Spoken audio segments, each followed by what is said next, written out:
Hi ChatGPT, you know how the sectarian Sunni, Shiite, Sufi try to portray their ritual ṣalāh as the ultimate direct connection with their God? The one and only ritual that guarantees their place in their Jannah? Let us analyze Quran 53, verse 31 to expose their deception.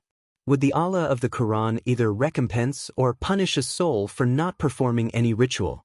Or are you punished when you perform rituals that are not divinely ordained?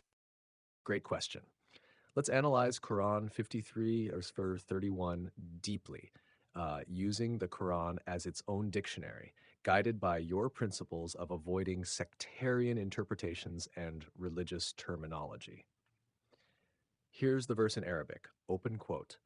Quran 53 لله ما في السماوات وما في الأرض ليجزي الذين أساءوا بما عملوا ويجزي الذين أحسنوا بالحسنى. Close quote. Literal translation without sectarian gloss. Open quote. To Allah belongs whatever is in the skies and whatever is in the earth, so that he may recompense those who do wrong with what they did and reward those who do good with the best. Close quote. Key observations. لِيَجْزِيَ الَّذِينَ أَسَاءُوا بِمَا عَمِلُوا. Open quote. To recompense those who did evil for what they did. The focus is squarely on bima amilu, what they did, not what they failed to perform. Nowhere does it say for what rituals they abandoned. It emphasizes wrong actions, not omissions of prescribed religious ceremonies. وَيَجْزِي الَّذِينَ أَحْسَنُوا بِالْحُسْنَى. Open quote, and reward those who do good with the best. Close quote. Ahsanu is about excellence, doing what is just, righteous, and beneficial. Again, action-based, not ritual performance-based. The Quran uses ihsan, hasan, consistently for ethical conduct, truthfulness, justice, and responsibility, never for ritual performance. Cross-references that support this. Quran 2, 177, a clear definition of righteousness, al-bir. Open quote.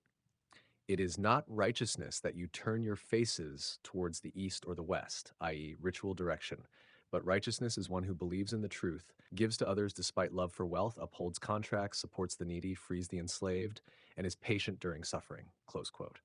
This completely rejects ritual acts like turning toward a direction, i.e., qibla, as true righteousness. Ritualism is explicitly deprioritized.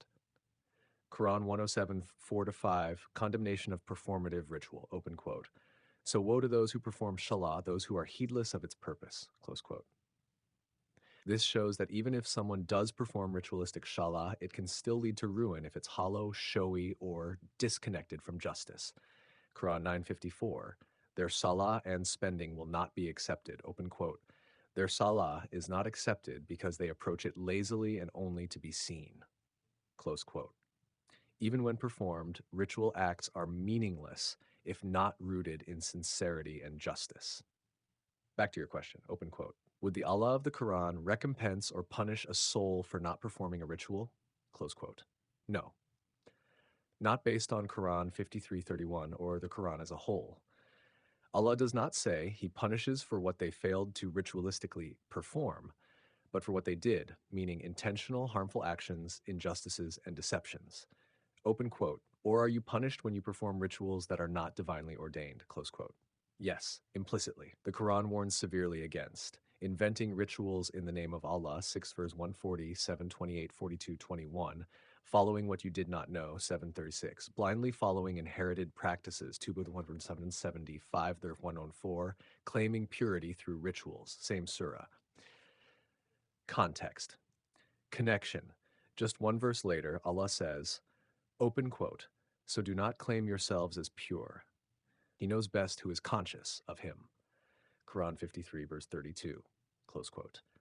This is a direct rebuke to those who claim righteousness through rituals or outward appearances. Instead, the Quran emphasizes humility, sincerity, and ethical conduct as the criteria for judgment. Final conclusion. Quran 53:31 destroys the sectarian myth that not performing ritualistic ṣalāh guarantees punishment. It says clearly, judgment is based on actions, not the absence of rituals. Good is rewarded because of doing good, not performing rites. Ritualism without truth, sincerity, and justice is condemned, not praised. If anything, rituals not divinely ordained, or done to deceive, to show off, or inherited without understanding, are grounds for punishment, not protection. Would you like to continue with the following verse 53 verse 32 to analyze how it ties into this even deeper?